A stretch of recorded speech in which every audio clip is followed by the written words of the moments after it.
911, what's your emergency? The caller was shaking but persistent. It's my neighbor. She's insane. I think she has guns. Please send someone. I'm in fear for my life. That's when I knew that they'd crossed the line. That shaking voice was Evelyn Crane, president of the Golden Ivy Meadows Homeowners Association, and the target of her fake distress call. My wife, Dr. Celeste Ward. Within minutes, our suburban cul-de-sac was awash in flashing red and blue lights. Officers streamed onto our front lawn, hands resting on belts, neighbors peeking behind curtains and holding up phones to record the chaos. But Evelyn was unaware that her 911 prank would be her demise. Because Celeste wasn't just a psychologist. With a soothing voice, she had trained interrogators for the federal government, and for the past 3 months, she'd been secretly tape recording every single illegal move, every forged citation, every threatening whisper behind hedged fences, with the precision of someone who knew precisely what she was doing. This wasn't her first psychological showdown, but it was going to be Evelyn's final. It all began with a fence panel 3 months ago. We'd moved to Golden Ivy Meadows, quiet streets, immaculately manicured lawns, and a tight-knit community that virtually worshipped the HOA president.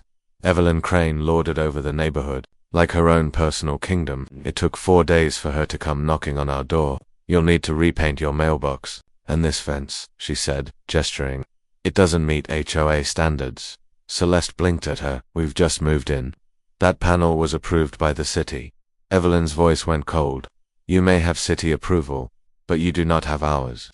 Then came the letters. Violation 1, unauthorized garden design. Violation 2, excessive shade from roof overhang. Violation 3, non-compliant porch decor. It was a ceramic owl, each with growing fines. $75, $150, then $500. Neighbors stopped waving. Kids looked away. Someone slit our tire. When Celeste hung a Halloween wreath that Evelyn deemed dark and disturbing, a citation came within hours. I was furious, but Celeste, she was .com. Let her keep pushing, she said. People like her always overplay their hand. The secret Evelyn didn't know Celeste Ward was not just a psychologist. She'd spent decades observing narcissists and power abusers in government contracts. She knew exactly how to provoke someone into revealing their darkest manipulations, and take them down without ever raising her voice. So instead of responding to Evelyn publicly, she began collecting receipts, recorded phone calls with HOA board members, financial records from contractors paid using HOA funds, metadata from letters signed by Evelyn but printed from HOA secretaries, accounts she knew Evelyn was embezzling. She just needed rock-solid evidence. Then they got personal one night. Someone spray-painted SNAK on our garage.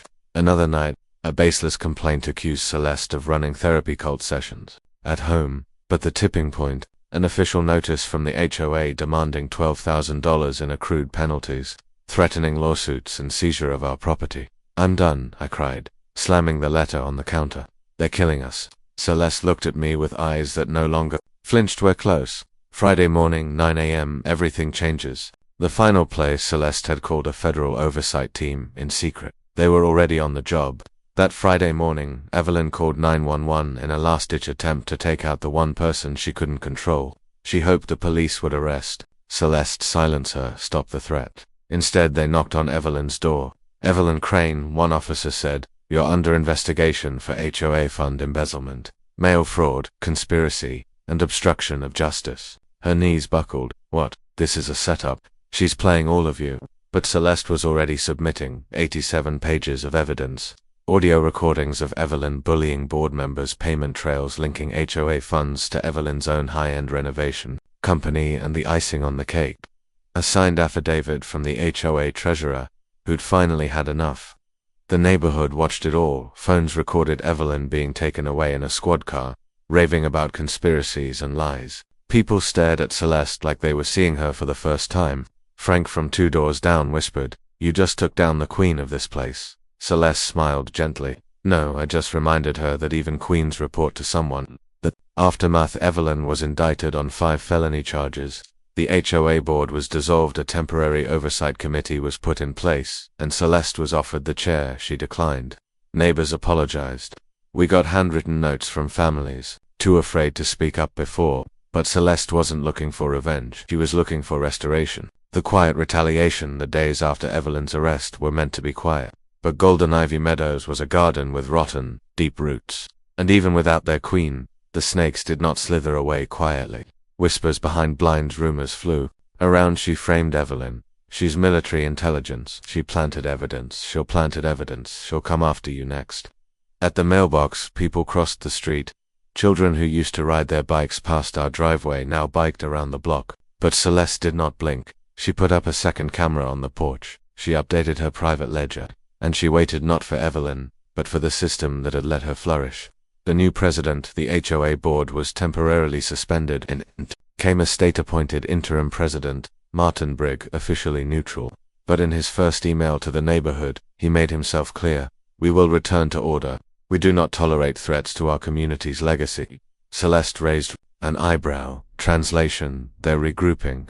I glared. He's not even pretending to be neutral. Worse yet, Martin had been Evelyn's real estate agent. And within 2 weeks, a new violation notice found its way into our mailbox. Unauthorized surveillance equipment. They were coming again. Not through Evelyn's hubris, but through bureaucratic payback. Celeste's counterattack begins that night. Celeste stayed up till 4 a.m. She wasn't just fighting for us anymore. She was building a network. She reached out. 7 former residents who'd vanished under mysterious circumstances within 6 months of HOA conflict. A paralegal who'd resigned from Evelyn's law firm mid-case. A retired HOA treasurer with stage 4 cancer, who'd agreed to speak. She compiled a digital file called Jim, Pattern of Abuse. Jim, Golden Ivy Meadows, and what was inside? Testimonies, screenshots, taped back together letters that had been shredded, old HOA newsletters with desirable versus undesirable families, all carefully constructed dog whistles. The neighborhood was never about property values. It was about control. And Celeste was about to burn that control to the ground. But then, they came for me. I was driving home from work when I got pulled over. Tail light out. Nope. Speeding. Not even close. The officer leaned in. Are you Dr. Ward's husband? Something about the way he said her name felt off. Yes. Is something wrong? He handed me a ticket. Your vehicle matches a report of trespassing at the HOA office last week. I laughed. That's ridiculous. I was in Atlanta for work. Tell it to the court. It was obvious. They were now coming. For me too, but, Celeste, she smiled when I told her. That's perfect, she said. Now we're both under threat, that it gives us standing. Breaking the inner circle, Celeste's quiet campaign found its breakthrough when she received an anonymous email. You're not wrong, but they'll destroy you before they admit it. Meet me Sunset, dog park bench. I begged her not to go, but she did. The woman waiting was in her 60s. Shaking a little. I was on the board, she said. I quit when Evelyn forged signatures on grant applications. Celeste listened. They use fear, shame, but they bribe people, too. Your violation fees, they get funneled into a slush fund. You're not the first family they tried to force out, just the first that didn't flee. That woman gave Celeste a flash drive records never meant to be seen. Next stop. Exposure. Celeste now had witnesses, documents, victims, video evidence, a growing online community of homeowners from other neighborhoods who stood up to similar bullies. It was bigger than Evelyn, bigger than Golden Ivy. It was a movement, but Celeste wasn't going viral. Not yet. She was building a case for court, for the state, for the news. Because the next step wasn't about exposure. It was about systemic reform. The showdown begins. You think you're gearing up for war until the enemy turns your own blood against you. HOAS legal ambush 3 weeks after the anonymous tip. We thought things had cooled. No more fake violations. No middle-of-the-night visits. Even the board's silence felt too silent. Then came the envelope. Golden Ivy Meadows HOA versus Dr. Celeste Ward. They were suing her for reputational harm, incitement of online harassment, and defamation. Total damages sought, $750,000. And the kicker, their lead witness was a former patient of Celeste's. One she had helped escape an abusive marriage. Years ago, her name was Monique. The betrayal. Monique had cried in our living room once, cradling her bruised ribs. Celeste had given her not just compassion, but shelter. And now she was sitting in court, coached by Evelyn's replacement. They made me say it, Monique whispered to Celeste in the hallway. But they have videos of me swiping meds from a clinic, she added. They'll sabotage my job. I'm sorry. Celeste didn't flinch. She just nodded. That night, she didn't cry, she didn't rage. She sent a letter to the medical board requesting her own professional review before anyone else could use her record against her. She beat them to the punch. Operation Full Exposure. Celeste uploaded one lone anonymous video to YouTube. No face, no voice, just documents, voiceovers, and screenshots. Titled Golden Ivy's Hidden Ledger. A community controlled by fear within 48 hours. It was up to 150,000 views. Former residents from 3 states messaged her, "They did this to us too. We tried to speak out and got evicted. Thank you for not being silent." A local journalist named Raina asked for an interview. Celeste refused. "I'm not the story," she said. "The system is." But Raina wrote the expose anyway.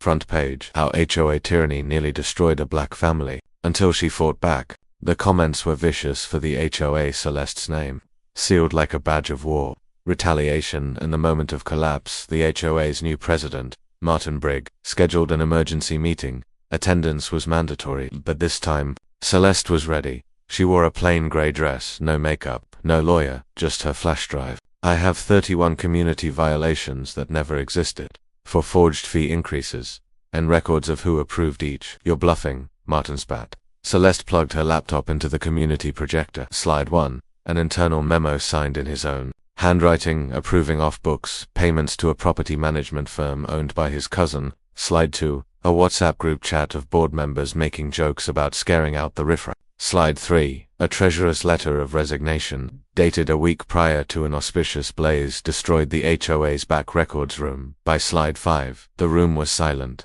By slide 10, people were filming with their phones. The 4-1 board member stood up, then another, then 3. Resignations were accepted on the spot. A new vote was taken. Celeste abstained. "I didn't come to run you," she said. "I came to free us." But the vote still went through. Celeste Ward, interim president of Golden Ivy Meadows. She gave a plain speech. "Power built on fear isn't power, it's cancer, and we just cut it out." But it wasn't over yet. The lawsuit persisted. Court was set for 2 weeks ahead, but Evelyn didn't show. She had skipped the state. A quiet settlement had been agreed. And Monique, she sent Celeste a letter. Inside was a check for $500 and a handwritten apology. "Someday I'll testify the truth. I owe you that." The real war sometimes, what looks like the end, is only the discovery of the true beginning. The secret Celeste carried the day prior to the final court hearing. I caught her at the kitchen table, staring at an old photograph. A girl, maybe 12, standing outside a burned-down bungalow. "She was me," Celeste breathed. "I grew up in a neighborhood just like Golden Ivy, managed by a different Evelyn. We were evicted after my mother accused the HOA president of embezzlement. 2 weeks later, our house mysteriously burned to the ground. I'd never seen her hands shake. I've waited my entire life to come back to a place like this, not for revenge, but to make sure that girl never again." The courtroom, a turn no one saw coming. The courtroom was packed. Press, residents, even to state attorneys. Golden Ivy Meadows HOA versus Celeste Ward. But before the judge could even speak, a tall woman in gray rose from the gallery. "Your Honor, I'm here on behalf of the State Department of Housing and Urban Affairs. We respectfully request to intervene in this matter." Shock rippled through the room like thunder. They'd opened an official investigation into HOA corruption, and Golden Ivy was Exhibit A. The judge nodded deliberately. "In light of this new development, the court dismisses all civil proceedings against Dr. Ward with prejudice," meaning they would never harass her again.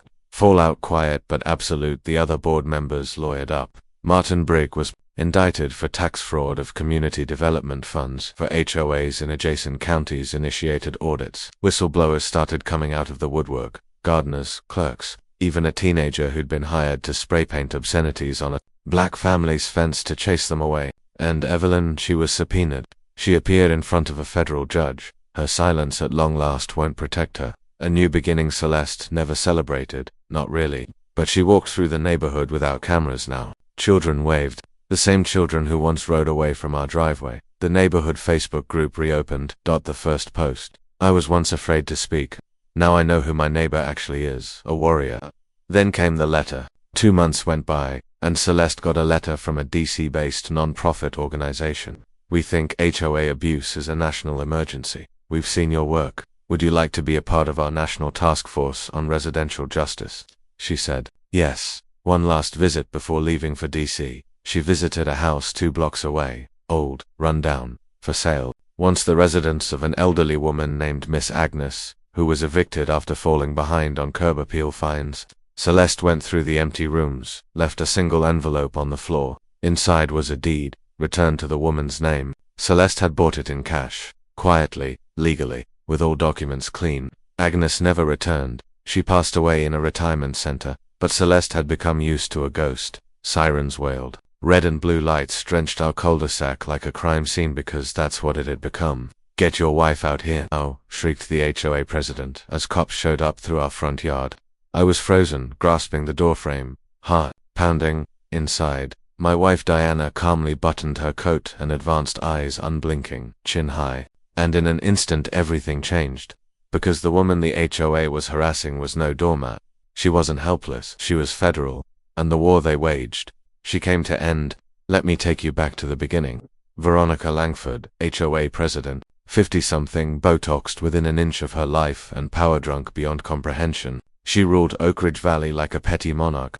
Violations were her clubs. Fines were her ammo. Submission was required.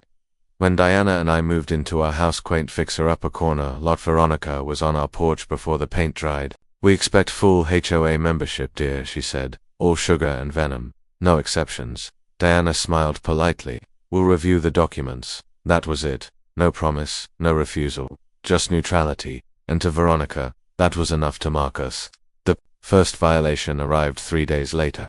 Trash cans visible from the street. Fine, $75, then mailbox paint chipping. Fine, $90. Then came lawn edging not uniform. Fine, $110. We tried to keep up. We really tried. But the tickets weren't random, they were targeted. Neighbors whispered. Some wouldn't look at me. One older woman dropped off banana bread and whispered, "She does this to anyone who doesn't kneel fast enough." I confronted Diana. "Why aren't we fighting this?"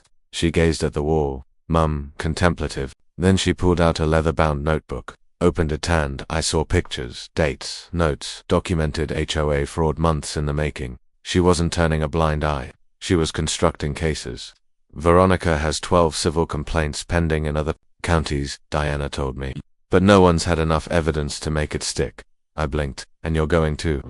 "I'm going to finish what they couldn't." Diana's past had been a mystery to me. She told me she worked in compliance and investigations. I never asked questions.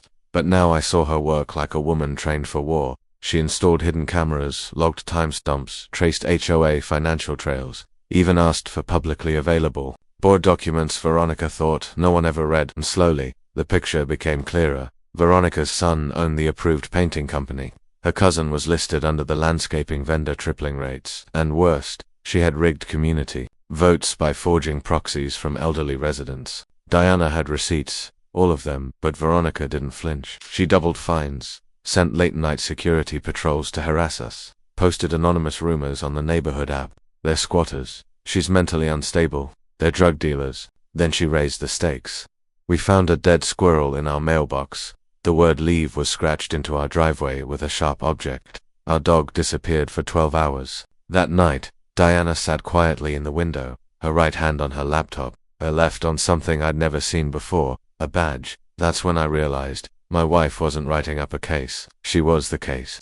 The wife they underestimated was building a legal bomb. I gazed at the badge in Diana's hand. "Gold trim, heavy Federer. You're a federal agent," I gasped. She didn't raise her eyes. "Was until 6 months ago. Technically, I'm still on assignment." I couldn't breathe. All this time I thought she was quietly enduring the harassment. But she'd been preparing, baiting traps, stacking evidence. Veronica made one last move that forever changed everything. It was a Saturday. Diana was gardening because that's what Veronica complained about the most. Your wife on her knees. In the front yard. Suddenly, a black Escalade pulled up, screeching to a stop. Out came 2 men in khakis and HOA polos. "We're here to inspect the irrigation system," one declared. No warning, no request. Diana stood up, wiped her gloves clean, and said softly, "Do you have a warrant?" They laughed, until she pulled out her phone and said, "Smile for the camera. This intrusion will be recorded, and this video will be filed in a pending federal investigation." They backed away. But Veronica wasn't done. That night, we received a letter, not typed, not stamped, just slid into our mailbox. "You don't belong here. Sell, leave, or we'll make you." It was only signed with the HOA seal. Diana sealed the letter into a plastic evidence bag. Then she smiled, cold and hard. "That's the last piece I needed." That night she met with someone in an unmarked car 3 blocks from home. I paced in the kitchen, holding back. Her face was still unreadable when she came back. They're making progress. Friday, but she was already on the phone, reading off file numbers, dates, and HOA bylaw regulations faster than I could keep up. Tuesday, Diana filed a formal ethics complaint with the state board. Wednesday, she brought a fraud file to the county inspector general. Thursday, 3 residents came forward with notarized affidavits Veronica had bullied them into voting without reading documents. Friday morning, a line of government cars parked 2 blocks down, but Veronica didn't know yet. She stood in her yard, yapping at a young mom for leaving her kid's scooter on the sidewalk. Then the knock at the door came. 3 officers, 1 sheriff's deputy, 2 federal compliance officers. Mrs. Langford, the chief officer, said, "We have a warrant to seize HOA financial records, vendor contracts, and internal voting records." She stuttered. "This is harassment. You can't do this." Diana moved forward, badge out, voice like steel. "You harassed and extorted homeowners in the name of order. You forged votes. You routed money to family vendors. And you punished non-compliance with threats and slander." Veronica's face went white. "And worst," Diana added, "you underestimated me." The neighborhood remained silent as files were carried out of Veronica's house. One man began clapping, then another. Then the entire cul-de-sac burst into cheers. But Diana didn't smile. She looked at me and said, "It's not over yet." They thought it ended with Veronica, but Diana was just getting started. The headlines came fast. HOA president under federal fraud investigation. Oak Ridge Valley scandal, kickbacks, forged votes, and retaliation. Veronica was over. But in our house, Diana paced like something still wasn't balanced. I asked her, "You got her. Isn't this over?" She paused, glared at me, and whispered something that made my gut twist. Veronica was just the front. The real rot runs deeper. Diana pulled out a map on her computer. It uncovered 5 other HOAs, each connected by the same vendors, same board attorneys, and same forged documents. "It's a ring," she said, and Veronica was the test dummy. She scrolled through documents. Same landscape company, same pressure tactics, same forged proxies, and all tracing back to one real estate developer, Marshall Grant, a name I'd never heard but Diana knew. He's skimming HOA fees through shell vendors, inflating fees, threatening residents who push back, purchasing their houses when they eventually cave, and then he flips the houses, triples the rent, and calls it revitalization. Suddenly, this wasn't about our neighborhood. It was about dozens of neighborhoods, hundreds of families, thousands of manipulated, stolen dollars. Diana's hands trembled for the first time. "This is bigger than I expected," she said. I asked her, "Do you want to back out?" She shook her head slowly. "I want to burn it down." The next few days, Diana didn't sleep, didn't eat. She traced shell LLCs, established encrypted message channels for whistleblowers, wrote internal memos in language that only federal auditors could understand. She didn't merely want to expose Marshall. She wanted to take down his whole empire. But just as she was about to take it all to a federal housing task force, a knock on the door, no badge, no uniform, just a guy in a suit, with a plain envelope. "For Diana Frost," he said. No return address, no sender. Inside the envelope, a photo of me leaving work, a photo of our dog at the park, a photo of our house with a red X marked over it, and one line typed in bold, "Stop, or you'll lose more than just your house." That night Diana locked all the windows, armed all the alarms. Then she turned to me, not with fear but with determination. They made it personal. That was their mistake. They threatened her family, so she burned their empire to the ground. The message was clear. The red X over our house. The silent stalking photos. But what they didn't know, what Marshall Grant never expected, was that Diana wasn't afraid, especially when her family was on the line. That night she didn't even blink. She didn't even cry. She made one phone call. Activate Plan Echo. The next 72 hours were a blur. 3 whistleblowers from other HOA boards reached out to her on Signal.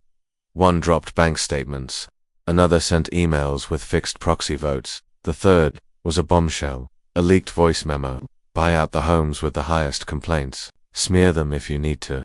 Get them out. Rezone, flip, triple the rent. You know how this is done." Marshall Grant's voice, clear, calm/cold, and it was going viral. Diana sent the files to 3 targets simultaneously. The Department of Housing's Fraud Department, a national reporter who did a specialty in HOA corruption, and a tech-savvy TikToker with 4 million followers who could expose real estate scams. By dawn, the internet erupted. This woman just outed a $12 million HOA corruption ring. Your HOA fees are bankrolling luxury yachts. Watch this. They tried to ruin her life. She burned their empire instead. Within 24 hours, Marshall Grant's office was raided. 5 HOA board members in 3 counties resigned. A federal investigation was opened. Diana was approached by a whistleblower legal fund, but that wasn't the end, because betrayal was coming from inside the house.